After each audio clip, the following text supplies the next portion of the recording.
My name is Kerstin Lopau. I'm from the NGO So Local Energy and we're based in Kassel, Germany. I'm going to explain to you now a few technical components of your future energy system, and I will make it as easy as possible so you can build your own energy system. Let's start on the production side. So here we can use solar energy or wind energy. These are the main energy forms, and they go very well together, because sometimes we have the sun shining but the wind is not blowing, or we have wind but there's no sun. So they go very well together. Actually, the sun is the base for all renewable energy forms. So when we are using solar energy, we are using the radiation coming from the sun. And if we are using wind energy, then we are using the air movement, which is also resulting from different temperatures in the atmosphere, and the air is trying to balance these differences. And this is why we have wind, which we can use then with windmills. For the solar energy, we use photovoltaic modules, and they produce direct current, DC. And in our electricity system, we have alternating current, AC. So that's why we need an inverter to transform this electricity from DC to AC.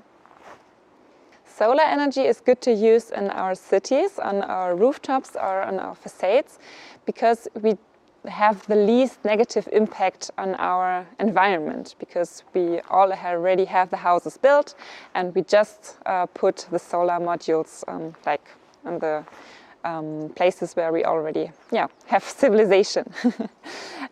So if you want to enjoy your morning coffee, it's good that you have PV modules which are oriented in the east, because the sun is coming from there. For your lunch, you can use the southern solar energy, and for your afternoon tea, you will have the western orientations of PV modules. So it's good if you have different orientations for your solar modules. And just one example, 1 square meter of PV, of photovoltaic solar module, equals to 1,000 kilometers with an electric vehicle per year.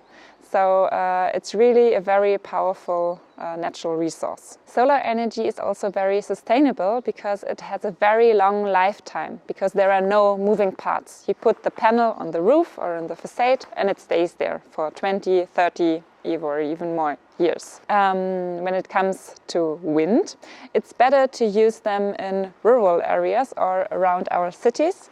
It could also combine with agriculture on the fields, or even better, like put it next to the highways, to the train lines. And maybe to give you an example, it's on less than 20 days in a year that there is no wind production. So it's very reliable, and that's why also sun and wind go very well together. Another part of the energy system is the storage. I told you that wind and PV or solar energy are going very well together, but still there are some times where we have neither one or another, and for these periods we need the storage. And sometimes we also have a lot of production which we don't consume, and for this it's also good to store some energy. The best with the renewable energy or electricity is that you can use it for a lot of different things. We can use it, of course, to boil our tea or to start our washing machine, but we can also use electricity for heating, and we can also use it for our mobility with electric vehicles. So this is also why we need this power grid to transport the electricity to the place where it's needed, and sometimes we can even use electric vehicles as a storage. So what's the most sustainable way to produce energy? We say it's to produce and consume it locally, because it's just like in our food system. If we are carrying things from far away, we don't even need them maybe. It consumes a lot of resources. And if we produce our electricity locally and also consume it locally, then we can save some transmission lines, so we don't need that much copper and other resources.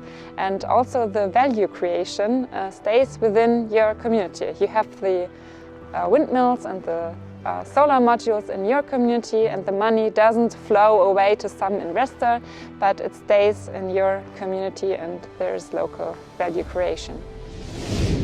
If you are a politician or you know one, you have the opportunity to create a legal framework which is favorable for renewable energy production. And it's very much needed that there is a good framework, because only then we can make use of these huge potentials of renewable energy and to harvest them in your local community.